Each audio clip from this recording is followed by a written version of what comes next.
I'm going to teach you a small discourse on how you're going to do some basic first aid if you happen to have an unconscious subject. Now, this has never actually happened to me, and odds are you guys haven't ever had to go through this process either, or at least most of you. But it is really important to know what you can do, have a couple of steps in your mind so you're not completely blindsided by the whole process, because it can be the difference between life or death. The first thing that you're going to want to do is, I have these really convenient pictures I found on WikiHow. The first thing that you're going to do, if you notice anybody on the ground, possibly unconscious, that might need some help, you're going to want to evaluate your surroundings. And it's important to do this for two reasons. What you want to do is you want to see what exactly it was that went wrong. You want to look at your context clues, see if you can figure out what actually did happen, because it's important to be able to tell this to the dispatcher who's going to send the ambulance. That's the main reason. Another very important reason is that you need to see that if you're going to try and move in and intervene, that it's safe for you. Because while your first instinct is going to be to help, you shouldn't sacrifice your own well-being for somebody else. Because while one unconscious subject is bad, what's worse is two. So, the next thing you want to do is you want to rush the person. You feel like it's safe, and immediately check their breathing. You try to establish breathing in this subject by, you can do multiple things, encourage you to do all of them. Put your ear to their mouth, see if you can hear it. Look at their chest, see if it's expanding, contracting, and if you're not noticing any breathing, you need to kick it into overdrive because you're going to need to move really quickly. The next thing that you want to do is to call 911. It's important to do this quickly because I don't know if you guys have ever had to call 911. It seems like ambulances would move pretty quickly, but it can take a while for them to get there. You have to understand too that if someone's not breathing, you have about 6 minutes to get them breathing again, or you're going to run the risk of brain damage and possible death. So call 911 as quickly as you can. Most people have a cell phone, so it's not that hard to whip it out.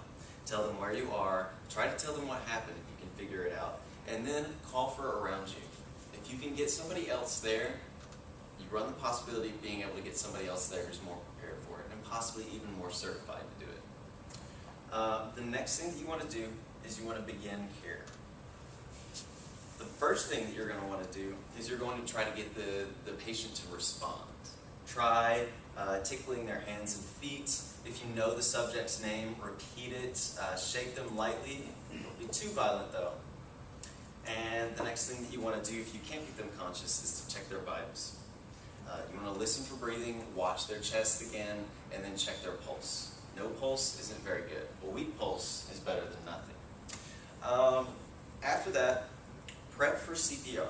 Even if you don't know how to do it, there are some basic things that you can do to help the situation a lot. You're going to try to rule out suspicion of spinal injury first. It's very important because the next step is to roll them on their back.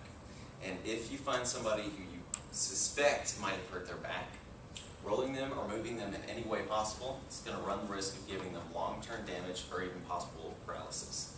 So if you've ruled that out, roll them onto their back, keep their head and neck aligned. One of the most important things, a lot of important things, is to open up their airway. You're not going to get somebody breathing if they can't get any air into their lungs. Lift their chin up slightly onto the ground and make sure that their trachea is open. Next, you want to begin CPR. The way that you do this is in seriously layman's terms. Ideally, you'd like to be certified in it, but if it happens to you, you might not have time to take those classes if it's in front of you. Perform 30 chest compressions. You're going to want to make sure that you put some weight into them, do it kind of hard, but you also want to be not too overzealous in the chest compressions, and make sure that you don't do it too high either. You've got to be over their lungs so you're not going to get them breathing again. And as well as that, right here, not to get too technical, is where two bones meet. There's some cartilage here, and under that is an artery. If you do it too high, you run the risk of breaking that cartilage, and that's going to sever an artery. They'll bleed out really quickly. it's bad, it's morbid, but anyway, so 30 chest compressions and then 2 rescue breaths. Rescue breaths are exactly what they sound like. You're going to put your lips on theirs and you're going to breathe into their mouth. It's important to note that if air is not getting into their lungs, that means that their airway is probably blocked. That means you need to reposition them really quickly. You're going to continue this cycle until someone can relieve you. Hopefully the person relieving you is possibly certified or the ambulance has gotten there. But you don't want to stop because that could be the only thing that could get them breathing again. Stopping would basically be giving up. So while you're doing this process, even if you don't really know what you're doing, there are a couple things that you should know not to do. First thing would be to hydrate or feed the subject. That's for obvious reasons. Because, and I wouldn't expect any of you to do that. Because, watering them would mean that you run the risk of getting water into their lungs, feeding them is going to choke them, and there's no real reason to do that anyway. The next thing is you don't want to leave the person alone. Unless you think in 30 paces away you can get somebody who knows what they're doing, don't leave them alone. Shout for help. Don't leave to go find it.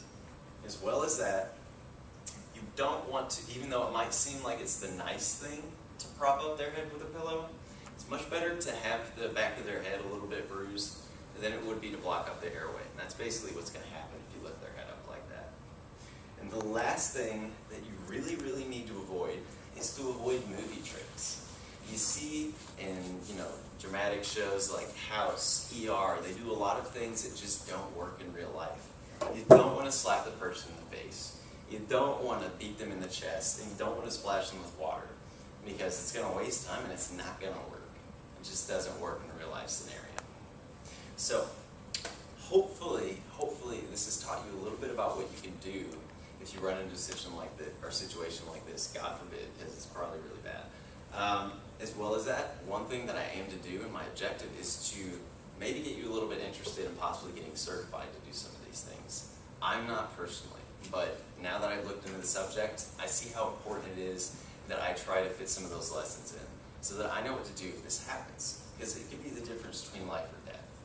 And honestly, how cool would you feel if you saved a person's life? I feel really good about myself.